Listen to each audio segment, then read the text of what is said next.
Hello नमस्कार।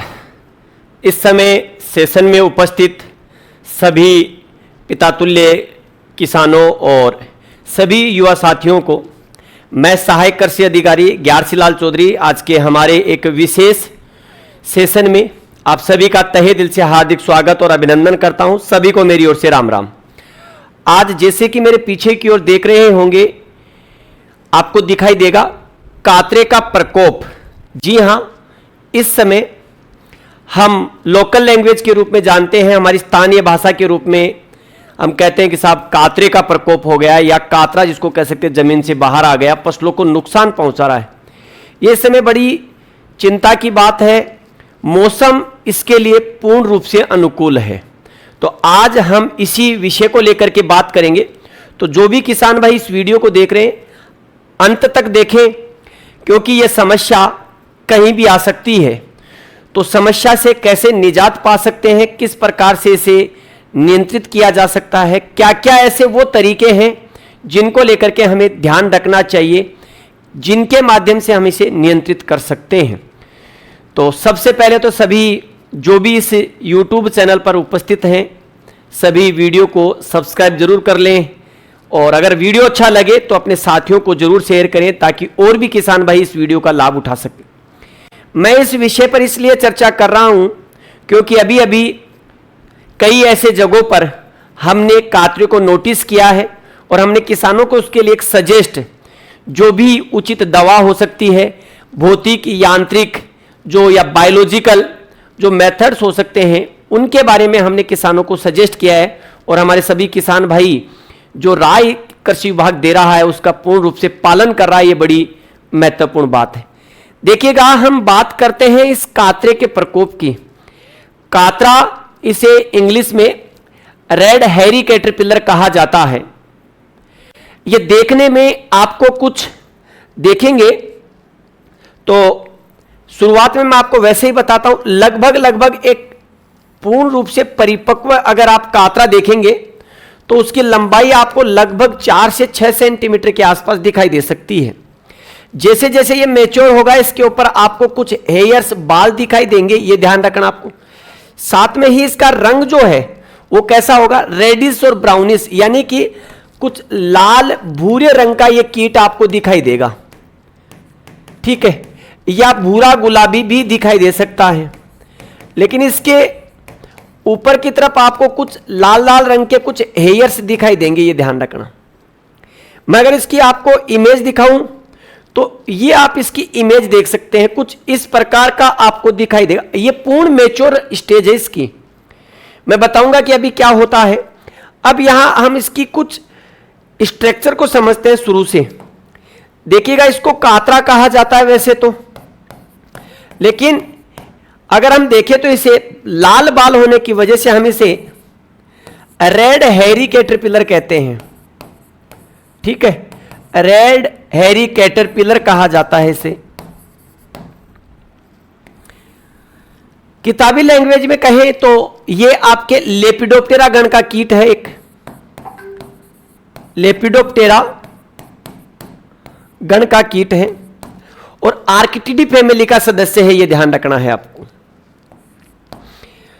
अब यहां ये कीट हमेशा अगर आप देखेंगे, नोटिस करेंगे, तो जब मानसून की बरसात हो जाती है, 1-2 मानसून की बरसात होती है, उसके बाद दिखाई देता है। तो यहां अगर आप देखेंगे तो इस कीट की जो मादा है, ठीक है, जो मादा फीमेल जो मोथ है, वो लगभग 1500 अंडे देने की क्षमता रखता है, और ये अंडे हमेशा गुच्छे में देगी, ये ध्यान रखना आपको, एक ही जगह। ये कहां देगी, या तो प्लांट जो है वहां पर लीफ है, उस लीफ पर दे सकते हैं, उसके लोअर पार्ट पर, या आप अगर देखेंगे तो जैसे वीड वगैरह होंगे आसपास, खेतों में खरपतवार होंगे, वहां देगी ये। खेत में आपको शुरुआत में कम दिखाई देगा, अगर खेत के चारों तरफ आपके क्या कचरा वगैरह है तो वहां बहुत ज्यादा प्रकोप दिखाई देगा इसका। अब अंडे दिए, इस अंडे देने के बाद 3 से 4 दिन में क्या होगा, इसमें क्या होता है, लार्वा निकलता। अब लार्वा का मतलब मैं ये कह सकता हूं हमारे किसान भाइयों की लैंग्वेज में कि साहब छोटी लट है। कैसी, ये छोटी लट है। और ये छोटी लट जो होती है लगभग लगभग अपने 6 से 7 रूप बदलती है, इसको कहते हैं मोल्टिंग। और फिर यहां पर क्या बन जाती है, ये परिपक्व कैटरपिलर है, परिपक्व लट। और इसके बाद ये क्या करती है, जमीन में चली जाती है साहब, और जमीन में जाकर के क्या हो जाती है, प्यूपा बन जाती है, यानी कि एक इसके ऊपर खोल आ जाता है, जिसकी वजह से ये क्या है, सुरक्षित रहती है। ये ध्यान रखना आपको। और लगभग जमीन में 8 से 10 माह ये जमीन में रहेगी, प्यूपा स्टेज में, ये ध्यान रखना आपको, सुसुप्त अवस्था में रहेगी। अब 8 से 10 महीने सुसुप्त अवस्था में रही तो हमारे मानसून की बरसात अगर जून में आ गई तो इसका प्रकोप थोड़ा सा जल्दी हो जाता है, ठीक है। तो मैं यूं कहूं कि अगर आप इस कीट का प्रकोप देखेंगे तो जून से लेकर के सितंबर तक इसका प्रकोप आप देख सकते हैं। अगर हमने इसका कंट्रोल नहीं किया तो बहुत बड़ा नुकसान हमारी फसलों में हो सकता है। और इस समय हम अगस्त महीने में बात कर रहे हैं और हमने इसे नोटिस किया जुलाई के लास्ट वीक में, क्योंकि इस बार बरसात लेट आई तो इसलिए जल्दी नहीं दिखा, इसलिए जुलाई के लास्ट में दिखा और अगस्त में अब दिखाई दे रहा है। तो अब हमें क्या करना चाहिए, ये तो हमने इसकी समझी कि साहब ये होता क्या है। अब जून से सितंबर तक क्या होगा, इसका प्रकोप आपको दिखाई देगा। तो बेसिकली अगर इसमें देखें तो कौन कौन सी अवस्थाएं दिखाई देती है, आपको अंडे दिखाई देंगे, अंडे से फिर क्या है इसका लार्वा, लार्वा का मतलब है लट, कैटरपिलर। फिर लार्वा के बाद क्या चला जाएगा, ये प्यूपा में चला जाता है, प्यूपा का मतलब होता है रेस्ट करता है, ये ध्यान रखना जमीन में। इसीलिए कृषि विभाग और हम ये कहते हैं किसानों को समय समय पर ऐसी मीटिंग्स के माध्यम से कि गर्मियों में हमें गहरी जुताई करनी चाहिए। गर्मियों में गहरी जुताई करते हैं तो क्या इसका जो ये प्यूपा होता है ना, ये जमीन से बाहर निकलेगा, किससे, जुताई से। और बाहर हमारे प्रकृति में बहुत सारी चिड़िया, बगुले वगैरह ऐसे प्राकृतिक जीव जंतु है जो इनको खाकर के नष्ट कर सकते हैं। अब प्यूपेशन के बाद जब मानसून की बरसात होगी, मानसून की बरसात के बाद क्या होगा, आप अगर देखेंगे तो मानसून की बरसात के बाद आप इसमें दिखाई देगा आपको एडल्ट। अब इसका एडल्ट कैसे पहचान सकते हैं, फड़कली जो अपन कहते हैं ना नॉर्मली, वो फड़कली होती है इसमें, लेकिन इस फड़कली की पहचान है। अगर इस फड़कली को देखेंगे तो इसको ये जो पंख है, ये पंख, ये व्हाइट कलर के दिखाई देंगे आपको, और इन व्हाइट कलर पर आपको कुछ काले काले धब्बे दिखाई देंगे, इसमें ब्लैक ब्लैक क्या होंगे, स्पॉट्स दिखाई देंगे आपके। इसका मतलब ये इस कीट की क्या है, एडल्ट है। तो अगर हमें ऐसा दिखाई देता है तो हमें उसे क्या कर देना चाहिए, मार देना चाहिए, ये ध्यान रखना आपको, ठीक है।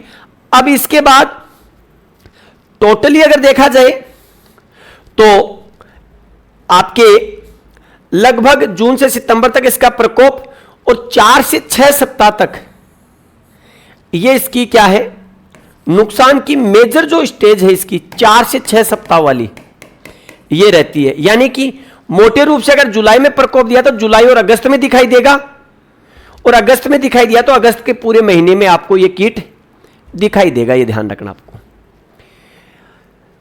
अब इस समय ये कौन कौन सी फसलों को नुकसान पहुंचाता है, तो मैं यहां अगर आपको दिखाऊं तो ये नुकसान आपके जैसे ज्वार होगी तो ज्वार को जैसे ही जर्मिनेशन होती है उसके तुरंत बाद आपको दिखाई देगा ज्वार, बाजरा, मूंग, मोठ, मूंगफली। तो इसीलिए इसे क्या कहते हैं कि सर्वभक्षी कीट है, पॉलीफेगस इंसेक्ट कहा जाता है इसे। अब ये छोटी अवस्था में क्या करता है, जैसे छोटा लार्वा होता है, अब ये तो क्या बड़ा है आपको दिखाई दे रहा होगा पत्तियों के ऊपर, छोटा जो होता है जैसे मूंग या मोठ जर्मिनेशन करते ही हैं तो उसकी क्या है, पत्तियों को खाता है। ये जैसे जैसे पत्तियों को खाएगा इसको भोजन मिलेगा, उसके अनुसार ये ग्रोथ करता है आपके, और धीरे धीरे इसका प्रकोप बढ़ता है। तो इस प्रकार से आपको जैसे दिखाई दे रहा होगा पत्तियों को काट रहा है, ये देखो यहां पर इसके अंडे हैं, ये रहे अंडे, ये इसकी क्या है मादा। मैंने कहा कि व्हाइट कलर के ब्लैक ब्लैक स्पॉट्स ये आपको दिखाई देंगे, ये पूरे इस पेड़ को खा करके खत्म कर देंगे, और यहां तक कि अगर इसका कंट्रोल नहीं किया गया तो पूरे के पूरे खेत को साफ कर सकते हैं। इसलिए किसान भाइयों को यह ध्यान देने की आवश्यकता है कि हमारे आसपास अगर कहीं खेत के बाहर की तरफ क्या है आपके कोई खरपतवार है, घास फूस है, तो वहां इसको नोटिस किया जाता है, तो वहां इसको कंट्रोल कर सकते हैं। अब मैं यहां अगर दिखाऊं इसको, ये इसका क्या है, एडल्ट आपको ये आपका इसका पूर्ण परिपक्व मेच्योर जो लार्वा है वो। अब यहां अगर हम देखें तो ये अंडे देखो एक समूह के रूप में देती हैं आपके। मादा जो कीट है वो पत्तियों के निचले हिस्से में समूह में अंडे देती है आपके। अंडों का रंग सफेद या कुछ क्रीम टाइप का दिखाई दे सकता है। अंडे 2-3 दिन तक देती है और फिर अंडे से आपका हेचिंग पीरियड होता है, लगभग 3 से 5 दिन के बीच में अंडे से लार्वा निकल सकता है। अंडे से देखो फिर ये छोटी लट है आपके पास, ये छोटी लट जमीन पे ही आपको जिसको कहते हैं जो इसे मिलेगा, जैसे बाजरा जर्मिनेट हो रहा तो वहीं पर खा लेगी आपकी छोटी अवस्था पर। ठीक है, तो ये छोटी इल्ली है आपके 4 से 6 दिन के बीच, 1 सप्ताह। फिर इसका रूप बढ़ा हुआ, भोजन मिला तो फिर ये ग्रोथ किया इसने। फिर देखिएगा यहां पर ये पूर्ण परिपक्व अवस्था है, ये लगभग 4 से 6 सेंटीमीटर लंबी होती है ये आपके। ये पूरे प्लांट के ऊपर आपको चढ़ती हुई दिखाई दे सकती है। फिर मैंने कहा कि ये प्यूपा में, तो ये जमीन में कुछ इस प्रकार से चला जाता है आपको। ठीक है, लगभग फिर ये प्यूपा में लगभग यही प्यूपेशन स्टेज में रहेगा 8 से 10 महीने जमीन में, और फिर बरसात होगी उसके बाद एक्टिव होगा और ये इस प्रकार का एडल्ट निकलेगा और आकर के फिर अंडे देता है। तो इसका पूरा टोटल जो जीवन है वो लगभग 4 से 6 सप्ताह का। इस कातरे का जो जीवन है वो 4 से 6 सप्ताह का। साइंटिफिकली रूप से कातरे को एमसेक्टा मुराई भी कहते हैं और एमसेक्टा एल्बी स्ट्राइगा कहा जाता है, जो साउथ में होता है। हमारे यहां नॉर्थ इंडिया में राजस्थान वाले क्षेत्र में एमसेक्टा मुराई दिखाई देता है, यह ध्यान रखना। अब सबसे महत्वपूर्ण चीज हमने इसके बारे में जाना, अब हमारे लिए बड़ी चुनौती है कि साहब इसको कंट्रोल कैसे करें। तो इसका ध्यान रखना आप सभी किसान भाई कि साहब इसको नियंत्रित कैसे किया जा सकता है। पहला तरीका तो इसका यह है कि जैसे खेत हमारा है तो इस खेत के चारों तरफ हम क्या कर दे, खाई खोद दे। खेत के चारों तरफ क्या कर दे, खाई खोद दे। तो इसके जो कैटरपिलर से लार्वा जब जमीन से चलते हुए आगे की तरफ बढ़ेंगे तो उसमें गिरेंगे और उनमें उनको हम दबा करके नष्ट कर सकते हैं। तो इसका मतलब खेत के चारों तरफ खाई खोदना। तो आप क्या कर सकते हैं, खेत के चारों तरफ खाई खोदना। ठीक है, दूसरा क्या कर सकते हैं, जहां भी आपको जैसे दिखाई दे कचरा वगैरह कहीं पर दिखाई दे रहा है खेत के आसपास, तो हम कचरे को क्या कर दें, नष्ट कर दें। ये ध्यान रखना आपको, कचरे को नष्ट करना। तो कचरे को नष्ट कर देना चाहिए। ठीक है, इसके बाद हम क्या करें, खेत में क्या करें, खेत में लाइट ट्रैप। अब लाइट ट्रैप क्या होता है, ये एक प्रकाश पास है, इसमें क्या लाइट जलती है। तो अगर आप इसको शाम के समय खेत में 7 से 10 बजे के बीच अगर जलाते हैं तो जो मैंने कहा ना कि मौत फड़कली, वो क्या होती है, इसकी तरफ आती है, अट्रैक्ट होती है। और वहां हम क्या कर सकते हैं, उसके नीचे कुछ कैरोसिन तेल जो है वो रख सकते हैं। उस लाइट ट्रैप के नीचे कैरोसिन तेल रख सकते हैं। वो आएंगे और उस कैरोसिन तेल में वहां से टकरा करके नीचे की ओर गिरेंगे, फिर उनको नष्ट कर सकते हैं आपके। या उस लाइट ट्रैप के नीचे कुछ हमारा जो ऐसा इंस्ट्रूमेंट होता है पार, तो उसमें वो फंस जाते हैं, उनको हम कंट्रोल कर सकते हैं। तो लाइट ट्रैप। अब इसके बाद देखिएगा, प्रकोप अगर बढ़ जाए, एक वर्ड यूज होता है कि अगर ये ईटीएल लेवल पर, इकोनॉमिक थ्रेशोल्ड लेवल, यानी कि आर्थिक क्षति स्तर को क्रॉस कर देता है या ईटीएल पर पहुंच जाता है, तो फिर हमें केमिकल्स का प्रयोग करना चाहिए। तो सबसे पहले जो हमारे विभाग के अनुसार जो रिकमेंड है, मैं उस पर बात करता हूं। तो रासायनिक नियंत्रण के लिए क्या क्या करे किसान भाई, अगर ज्यादा प्रकोप हो गया तो आपको फिर क्या करना पड़ेगा, कुछ दवाइयों का। तो ये दवाइयों का नाम लिख रहा हूं मैं यहां पर। सबसे एक आता है क्यूनालफोस। ठीक है, क्यूनालफोस आता है 1.5% पाउडर है। तो आप इसको 25 से 30 केजी प्रति हेक्टेयर क्या कर सकते हैं, इसका बुरकाव कर सकते हैं आप इसका। ठीक है, एक फोसोलोन आता है, वो भी आप यूज कर सकते हैं। ठीक है, उससे भी पहले, इन दोनों से भी पहले क्या कर सकते हैं आप, नीम ऑयल का प्रयोग कर सकते हैं। ठीक है, नीम का तेल।